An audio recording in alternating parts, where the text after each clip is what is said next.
좋은 자리, 영광스러운 자리에 더 많은 분들이 참여할 수 있기를 바랍니다.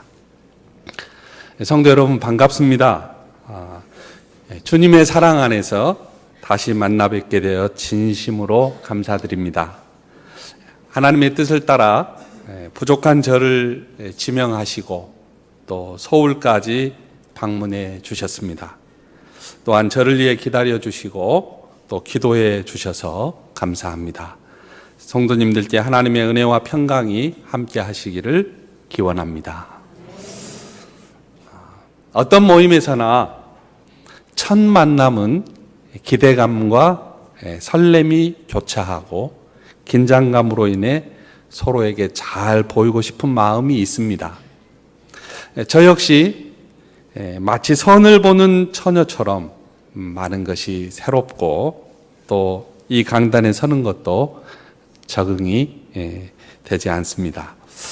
그런데 동명교회 성도 여러분들께서는 사람을 외모로만 보지 않고 그 중심을 보고자 하는 성숙한 신앙을 가지고 계시기에 참으로 복되고 복되다 그렇게 생각됩니다. 예수 그리스도 안에서 성도 여러분이 보여주신 사랑의 힘으로 저의 연약한 모습을 하나님과 성도 여러분 앞에 내려놓습니다. 저의 있는 모습 그대로 그리고 진정성과 열정을 가지고 하나님과 여러분께 늘 그렇게 다가서도록 하겠습니다. 약하면 약한 대로 또 부족하면 부족한 대로 서로에게 의지가 되어 주시기를 부탁드립니다. 진실함으로 우리가 피차에 서로 주님께 나아갈 수 있으면 좋겠습니다. 이제부터 이제 동명교회 안에서 성도 간 우리의 사귐이 시작되었습니다. 우리의 사귐은 하나님 아버지와 아들 예수 그리스도와 더불어 누리는 사귐입니다. 앞으로 우리는 인간적인 교제가 아닌 주님과 함께하는 영적 교제를 통해 서로를 알아가게 될 것입니다. 그리하여 우리의 기쁨이 충만하게 되기를 축복합니다. 고린도 교회는 사도 바울이 2차 전도 여행을 하던 중 서기 50년경에 탄생한 교회입니다. 사도는 고린도 교회를 떠난 뒤 4년이 지나서 고린도 교회에 편지를 썼습니다. 왜냐하면 사도가 떠난 후 고린도 교회 성도들은 각종 오류와 범죄의 소용돌이에 휘말렸기 때문입니다. 우리가 잘 아는 대로 사도 바울의 서신 가운데에서 고린도서는 그 분량이 만만치가 않습니다. 로마서가 16장이고요. 갈라디아서가 6장, 에베소서는 6장, 빌립보서는 4장인데요. 고린도전서 16장, 고린도후서 13장 해서 고린도서는 무려 29장에 해당이 됩니다. 이것은 고린도 교회가 지금부터 1970년 전에 세워진 과거만의 교회가 아니라는 사실을 반증합니다. 시간적으로는 거의 2000년 간격이 있지만은 고린도 교회의 삶의 현장 그리고 영육간의 문제들은 지금 여기에서도 현재에도 유사하게 발생되고 있기 때문입니다. 그래서 고린도서는 그 구체적인 사례에 대한 해답을 오늘의 교회에 제공해 주고 있습니다. 다시 말해 고린도서를 잘 들여다보면 지금의 교회가 겪고 있는 문제에 대한 영적이고 실제적인 대답을 우리가 들을 수가 있습니다. 당시 고린도 교회 안에는 여러 문제들이 얽혀 있었습니다. 분파의 문제, 소송의 문제, 은사의 문제, 결혼의 문제, 성만찬의 문제, 부활 논쟁 등으로 인해서 교인들 간에 심각한 갈등을 겪고 있었습니다. 이런 말을 전해 듣고 사도는 문제 해결의 실제적인 지침서가 될 뿐만 아니라 상처를 입고 또 실망하고 떠돌고 있는 교인들을 향해 따뜻한 시선으로 위로와 격려를 보내고 있는 서신이 바로 고린도서입니다. 함께 읽은 본문은 고린도서 편지의 인사말이죠. 사도 바울은 이 편지에서 특별히 인사말에서 한 가지를 강조하고 있어요.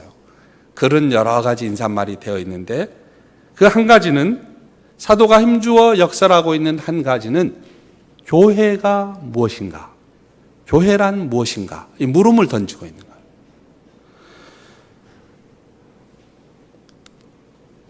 교회는 하나님의 교회라는 거예요. 교회의 주인은 하나님, 교회의 다스림은 사람에게 있는 것이 아니라 하나님께 있음을 말씀하고 있는 겁니다. 그래서 바울 사도는 이 사실을 확인하면서 하나님의 교회가 어떻게 이루어지고 하나님의 교회의 본질은 무엇이며 하나님의 교회가 무엇을 하는 곳인지 밝히고 있습니다. 다시 말해서 사도는 인사말에서 세 가지를 얘기하고 있는데요. 첫째는 교회의 구성원이 누구냐에 대한 거예요. 교회의 구성원이 누구냐. 둘째는 교회의 교회됨은 예수 그리스도 안에서 세워진다는 것을 이야기하고 있습니다. 세 번째는 교회는 사귐이 있는 곳이다는 걸 전해주고 있습니다. 교회는 사귐이 있는 곳이다. 그래서 첫 번째로 보면 하나님의 교회는 하나님이 부르신 사람들로 이루어진 곳입니다. 사도는 인사말에서 자신이 누구이고 교인들이 누구인지를 확인합니다. 바울 자신은 하나님의 뜻을 따라 그리스도 예수의 사도로 부르심을 받았습니다. 고린도 교회 교인들 역시 예수 그리스도 안에서 거룩하여지고 성도라 부르심을 입었습니다. 성도 여러분, 여러분은 누구의 부르심을 받고 여기에 있습니까? 박정환 목사는 누구의 명을 받아 이곳에 섰습니까? 청와대의 부름을 받은 것이 아닙니다. 백악관의 부탁을 받아 파송되지 않았습니다. 우리가 동명교회에 속하여 있는 것은 하나님의 부르심을 받았기 때문입니다. 그동안 바울은 자신의 그 사도적 직분에 대해서 수많은 도전을 받았어요. 이를테면은 사도라 그러면은 예수님과 직접 교제하고 예수님께 직접 지도를 받으면서 함께 생활했던 추억을 공유한 자인데 바울은 그렇지 않다는 거예요. 계속해서 이제 그거에 대해서 추궁을 받고 또 논란이 있었던 것이죠. 유대교에 속한 사람들은 물론이려니와 할례를 구원의 조건으로 주장하는 일부 지도자들은 바울에게는 사도권이 없다고 끊임없이 주장했습니다.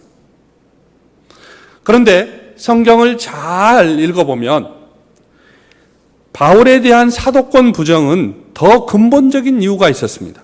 그것은 바울이 전한 복음의 진실성을 부정하는 것을 의미했습니다. 그리고 바울이 기록한 서신의 권위를 무시하는 것을 의미했습니다. 결국 이방인에게 복음을 전하지 못하게 했습니다. 이방인 선교를 제한하려는 의도가 거기에 숨어 있었던 것입니다. 그래서 바울은 자신이 하나님의 뜻을 따라 그리스도 예수로 부르심을 받았다고 하는 사실을 강력하게 선언하고 있는 것이죠. 부르심을 받았다. 이 말은요, 대리자라는 뜻이에요. 그러니까 황제나 군주로부터 정권을 위임받은 앰베서더죠. 정권 대사를 말합니다. 바울은 다메섹으로 올라가는 길에서 예수님을 만났고 예수님의 이름을 이방인들과 임금들과 이스라엘 자손들에게 전하기 위하여 택함을 입은 교회의 지도자였습니다. 자신이 하나님의 뜻을 따라 사도로 부르심을 받았죠. 바울은 자기 자신만을 이야기하는 게 아니라 하나님의 교회를 이루는 성도를 또 이야기합니다. 이 고린도 교회 교인들은 성도로 부르심을 받았다는 거예요. 우리 중 어느 누구도 스스로 처음부터 이 자리에 나온 사람은 없습니다. 한번 가슴에 손을 얹고 대답해 보십시오.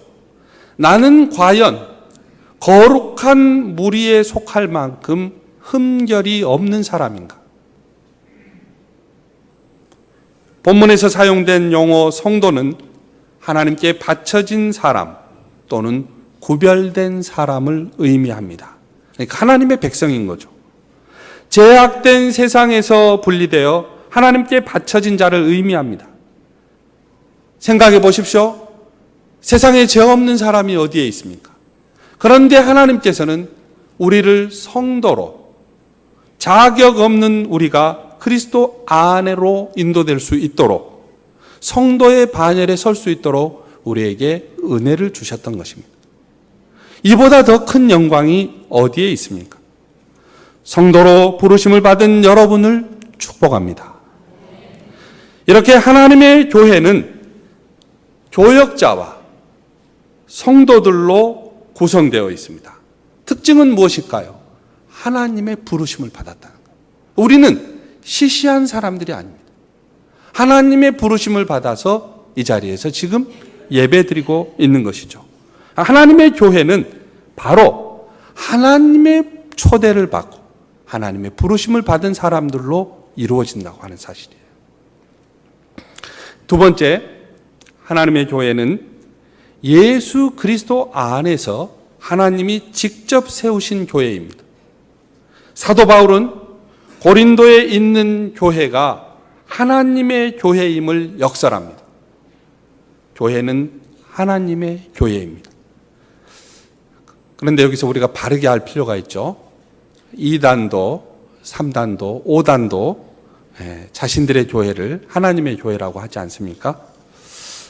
본문에서 사도가 언급하고 있는 하나님의 교회란 하나님께서 직접 세운 교회입니다. 그러니까 하나님이 교회를 세웠다는 것은 교회의 주인이 하나님임을 전제하는 것이죠. 이것은 교회 안에서 오직 하나님의 말씀만이 절대적인 권위를 지니고 있음을 의미합니다. 이 사실을 진심으로 고백하는 공동체라면 우리는 교회에 어려움이 올 때라도 너무 걱정할 필요가 없습니다. 왜냐하면 하나님이 세우시기 때문입니다. 교회의 주인은 하나님이기 때문입니다. 다만 성도된 우리가 할 일은 하나님의 말씀에 철저히 순종하기를 애쓰고 어떠한 상황에서도 하나님을 소망하는 일입니다. 지난주 2월 25일 10년 2개월 동안 섬겼던 서울 나눔의 교회를 사임하였습니다. 사임 후에 저는 여러 가지 사정으로 10년 동안 지하실에 방치된 50여 박스의 책들을 정리하였습니다. 책은 습기가 들어 탕이 까맣게 스몄고 조음이 갉아먹고 있었습니다. 아침 10시부터 밤 10시 30분까지 이틀에 걸쳐 꼭 필요한 책들을 닦아내고 털어내고 손질했습니다. 앞뒤 몇 장을 닦으면 될 것이라고 생각했습니다. 그런데 웬걸요?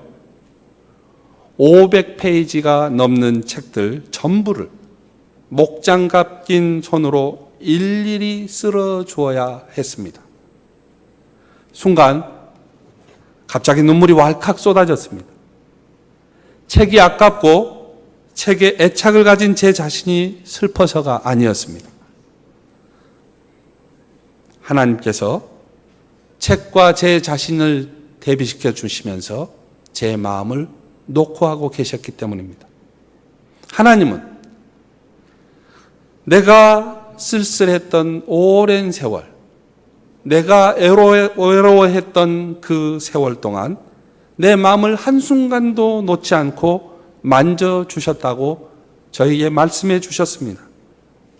아픈 곳을 쓸어주셨고 지금까지 인도하셨다고 고백하게 했습니다. 하나님의 진실하심, 하나님의 성실하심, 하나님의 은총은 저를 흐느끼게 했습니다. 하나님 사랑의 진정성이 온몸으로 느껴졌습니다.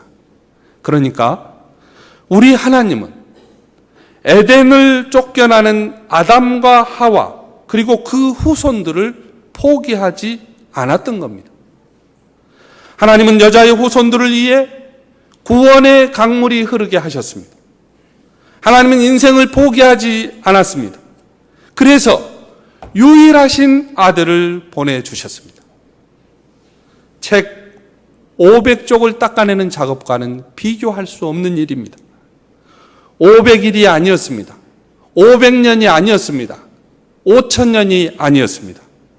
인류의 역사만큼이나 오랜 세월을 통해서 구원을 약속하시고 그 구원을 이루셨습니다. 하나님 약속의 상징이 누구입니까? 하나님 구원의 상징이 누구입니까? 우리 주 예수 그리스도 그분이십니다. 성도 여러분, 우리가 하나님을 소망해야 하는 이유가 여기에 있지 않겠습니까? 하나님이 누구이며 하나님이 어떤 분임을 알고자 한다면 예수 그리스도를 통해야 합니다. 이제부터 하나님의 성실하심과 하나님의 은혜로우심을 깊이 맛보기 원하시는 분은 예수 그리스도를 더 깊이 만나야 합니다. 소망의 하나님을 체험하기를 원하시는 분도 예수 그리스도 안으로 들어오는 은혜가 충만하기를 축복합니다. 그래서 사도는 하나님의 교회를 언급하면서 무엇보다 하나님의 교회는 예수 그리스도 안에서 부르심을 받아 거룩하여진 교회임을 역설합니다. 당시 헬라 문명 속에 있던 고린도 교회는 방탕하라는 별명이 있을 만큼 우상 숭배와 죄악이 가득한 이방 도시에 있었습니다. 이들에게 예수 그리스도 안에서 엔 그리스도 예수 그리스도 안에서라는 의미는 더욱 분명하게 인식되었을 것입니다. 하나님의 교회는 예수 그리스도 안에서 이루어집니다. 예수 그리스도 안에서 성도로 부르심을 입은 사람들이 모이는 곳, 그곳이 바로 교회입니다. 하나님의 교회는 그리스도의 보혈로 정결해진 구별된 사람들이 예배하는 곳입니다. 하나님의 교회는 그래서 건물에 그치지 않습니다. 건물만이 아니에요. 하나님의 교회는 사람들입니다. 하나님의 교회 구성원들은 예수 그리스도 안에서 부르심을 받았고 그리고 그리스도와 성도 간의 신비적인 교제를 나누는 사람들입니다. 그래서 오늘 본문의 바울은 세 번째로 하나님의 교회는 사귐이 있는 곳이라고 이야기합니다. 사귐이 있는 곳. 사역이 사귐보다 앞서지 않습니다. 일하는 것이 만남보다 중요하지 않습니다. 보통 은혜를 많이 받으면 성도들이 이제부터 열심히 봉사해야 한다고 이야기하죠. 틀린 말 아닙니다. 그러나 조심할 것이 있습니다. 어떤 경우라도 하나님의 교회 안에서는 사귐이 먼저라는 사실이에요. 그래서 교회의 사명 중에는 예배, 선교, 그리고 봉사, 교육, 그리고 한 가지 더 있죠. 친교, 교제가 있습니다. 이게 교제가 만만치 않게 중요한 부분이에요. 신구약 성경에서 하나님은 우리에게 사귐을 강조합니다. 누가복음 10장에는요. 자기 집에 오시는 예수님을 맞이하는 두 자매가 등장합니다. 마르다와 마리아입니다. 마르다는 준비하는 일이 많아 마음이 분주합니다. 심지어 예수님께 이렇게 부탁합니다. 주여, 내 동생이 나 혼자 일하게 두는 것을 생각해 보세요. 동생에게 나를 도와주라고 하소서. 그때 주님이 말씀하십니다. 마르다야, 마리아는 좋은 편을 택하였으니 빼앗기지 아니하리라. 무슨 말입니까? 일하지 말라는 게 아닙니다. 봉사하지 말라는 것도 아닙니다. 마르다는 사역에 우선하는 입장입니다. 반면에 마리아는 주님과의 사귐이 먼저였습니다. 왜 사람들이 먹고 마시는 겁니까? 단순히 배부르기 위해서입니까? 친해지기 위해서입니다. 사귐의 교제를 서로 나누기 위해서입니다. 요한복음 3장에는 라오디게아 교회가 나옵니다. 주님께서 라오디게아 교회를 향해서 보내는 말씀에 이렇게 언급합니다.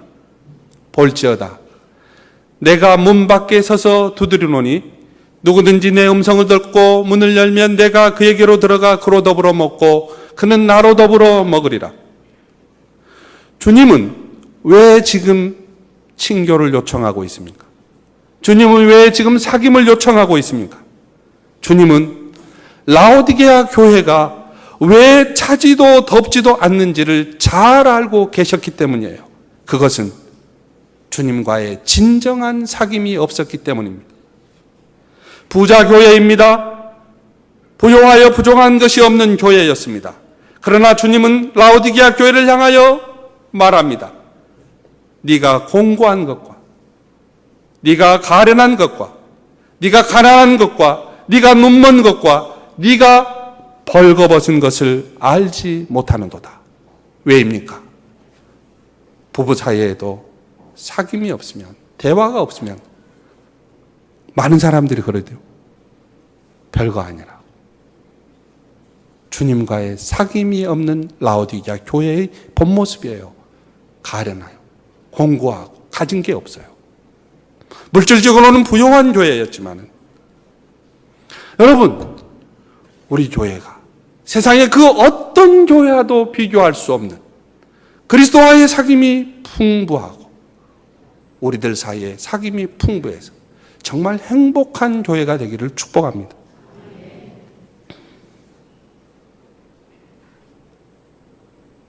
사귐이 없으면 뜨거워질 수 없습니다.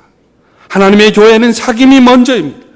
열심히 일했던 사람들이 왜 힘들어하고 나중에는 폐잔병처럼 뒤에 처져서 비틀거리는 것일까요? 사귐보다 사역에 더 집중했기 때문입니다. 우리 동명교회는 새봄을 맞이하면서 주님과의 사귐에 집중해야 하겠습니다. 먼저는 하나님과 사귐이 있어야 합니다. 예배드리는 것도, 찬양하는 것도, 기도회에 참석하는 것도, 구역 모임에 참여하는 것도, 밥을 짓는 것도, 봉사하는 것도 하나님과의 사귐이 그 이유여야 하고 하나님과의 사귐이 그 목적이 되어야 하겠습니다. 예수님은 가르치고 전도하고 치유하시는 그 사역을 감당하신 다음에 언제나 밤늦도록 혹은 새벽 미명에 기도했습니다. 그것은 예수님의 휴식이죠. 예수님이 하나님과 사귀는 길이었습니다.